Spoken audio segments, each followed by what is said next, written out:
Welcome to this new video about Forza Horizon 6, where I'm going to show you some gameplay with one of the new paid cars in Forza. Horizon 6, a car that's part of the Car Pass DLC. The new 1987 Porsche, the name is a bit long. It's the AG 961 number 203, a car that's available in Forza Horizon 6 through the Car Pass since August 13, 2026. And it's a car that's getting some attention on social media because this car used to be free. For example, if you play Forza Motorsport, the latest one that came out in 2023, you can play with this car for free. It's not a paid DLC, you just have to play the game and you get it. On Forza Horizon 6, they just made a move that's not very nice, which is that instead of putting a real new exclusive car in the Car Pass, the Car Pass that, let me remind you, we paid for, even if you bought the premium version of the game, you still paid for this Car Pass indirectly. Well, instead of giving us a new car like they usually do, they gave us a paid DLC that's actually a free car from Forza Motorsport. So it's not great to do that. It's not the first time it's happened on Forza, even though it was pretty rare until now. I think we saw some cash grabs on Horizon 5. I think there was also a Porsche, a 911, which used to be a completely standard car in Forza, but then it became a paid DLC. And now this time, in this season, well, they're doing it for the first time with this Porsche, but they're also doing it next week with the Ford Thunderbird, the old coupe from Ford, and I think it's a convertible too. It was a car we used to get for free back in the days of Forza Motorsport 4, and now, who knows why, these cars are becoming paid content in Forza Horizon 6. So clearly, if you want to play with them for free, well, you download Forza Motorsport 4 or Forza Motorsport 2023, and you'll be able to play with those cars for free. Well, the car itself seems to be pretty high-performing. It's a race car. It's a Le Mans car, actually. It's not a rally car, even though its looks might make you think otherwise. It's true that it might look a bit like the Rally 959, or even the modern Rally 911 that Porsche made. But it's definitely a Le Mans car. In fact, I think, if I'm not mistaken, it's the first car that was entered in the 24 Hours of Le Mans with four-wheel drive. It's a car that burned, if I'm not mistaken. I think there was only one example that was entered with this number 203. And it's a car that burned, I think, because of a turbo problem. But Porsche managed to restore, let's say, this model, which is now on display at the Porsche Museum in Stuttgart. It's still an iconic, high-performing car with 630 horsepower and weighing just 1,100 kilos, making it both light and powerful. On the other hand, it's a car that's pretty strange to drive because it runs wide a lot, as you can see. Even if you start to take the right line at the beginning of the turn, the car tends to be pulled outward, so it's a bit understeery. And, well, it's a car that actually has no pickup. It's very powerful because it has a huge turbo, but if you're a bit low in the revs, the car just doesn't go. It really has no pickup at all. I'll check the time when editing this video and add it to the Top Gear gearbox chart, since we tested it on the gearbox track, and it's still a race car. I think we did it in around 2 minutes 43. Something like that, which is pretty good for stock. After all, it's a car that's originally an S2 class, and it's a completely stock car, already with sticky tires.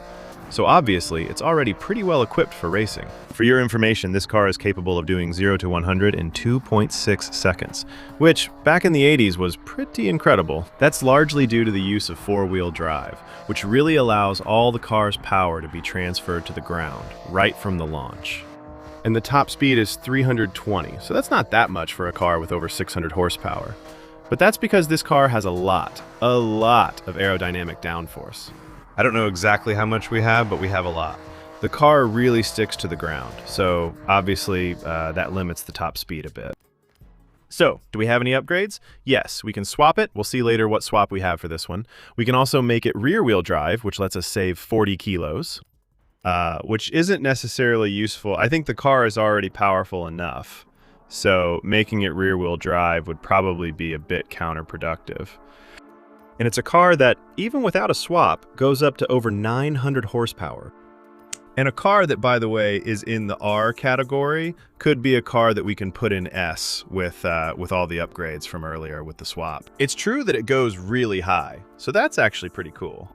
No customization though, obviously, since it's a race car, well, there's no customization. Stock tires are usually the best option, which is often true for race cars in Forza Horizon 6. No need to bother putting on the Forza Horizon 6 slicks, which are worse, just keep the stock slicks. And the car, yeah, it doesn't have that many upgrade options. You can set it up for rally if you want. Unfortunately, what bothers me is that even though this Forza is excellent for many reasons, there's still something I don't like. But already, the idea of making content that used to be free, now paid, that's really annoying. But on top of that, not having any real new features about it, that's just too much, right? No customization for a race car is understandable, but in that case, they should offer something to make it worthwhile to pay for a model we already had. All right, let's test it now that it's upgraded. Well, it's not swapped yet. We'll have another upgrade stage to test after. It can go over 1,000 horsepower, but for now, let's see how it does on the clock once the car is upgraded. I'll show you the interior. I don't think I've shown it to you until now. Inside, obviously, it's like an old Porsche, but also like an old race car. The interiors of 1980s race cars are actually cooler than those of today's race cars. Now you have screens, you barely have any gauges or anything. There are a lot of gauges, maybe it's a lot to keep an eye on when you're a driver, but it's true that visually it still looks classy. The car seems to be pretty good, honestly, to drive. The car accelerates pretty well, the top speed should still be better than before. It handles well, and with a little bit of tuning, we can, well, I think I managed to get rid of some of the understeer, so it's cool to drive. A stylish touch with the cord around the steering wheel. A cord that must be some kind of wire connecting a button. It's pretty cool because they actually made the effort to add a bit of a spring effect to the cable when you move the steering wheel. See that plastic thing over there? The one that stretches and relaxes? There you go. It works like an accordion. It's a small detail, but we take what we can get with this Forza Horizon 6.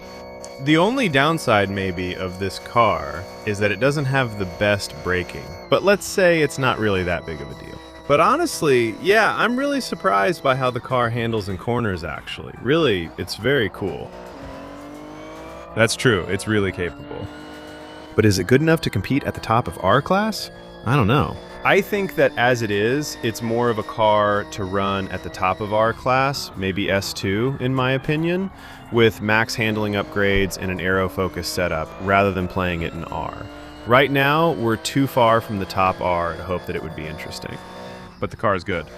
That's for sure. It's a cool car. It's a car with history. And technically, at the time, it was at the top of what was being made, both on the track and on the road.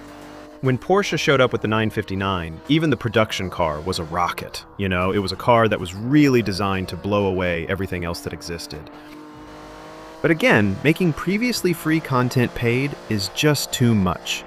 Imagine, well, here it's just one or two examples. Already it's a bit annoying, because just think that on the car pass for Forza Horizon 6, I think it contains 30 cars? We already know 12 of them like the Nissan Patrol, Prius, or Honda Z, may not be very interesting, but that's subjective. But if on top of that, guys, they start recycling cars that we already had before, well, in the end, we'll end up with a car pass where, out of 30 cars, maybe only about 10 will actually be interesting. I forgot again to check the timer to tell you in real time how the car was ranked. So I'll check that during editing. I'll put the rankings at the end of the video if you're interested. On the other hand, we do have engine swaps.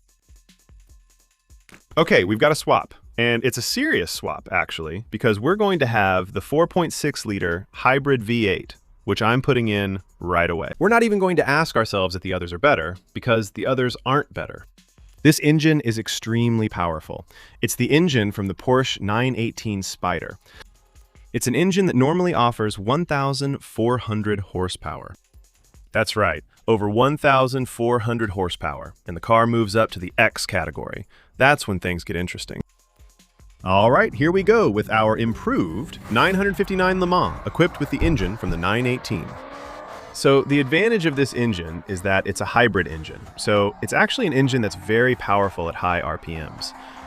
And it's also an engine with a lot of torque at low RPMs. Actually, there's zero lag with this car. On top of that, it's an engine that generally delivers very strong acceleration and, as a result, also gives you really, really high top speeds. Honestly, given how fast this thing accelerates, I wouldn't be surprised if we go over 400 kilometers per hour. However, the engine is a bit heavier than the one we had originally, and the weight is distributed a bit strangely on this 959. And as you can see, it tends to make the rear of the car swing out a little in corners.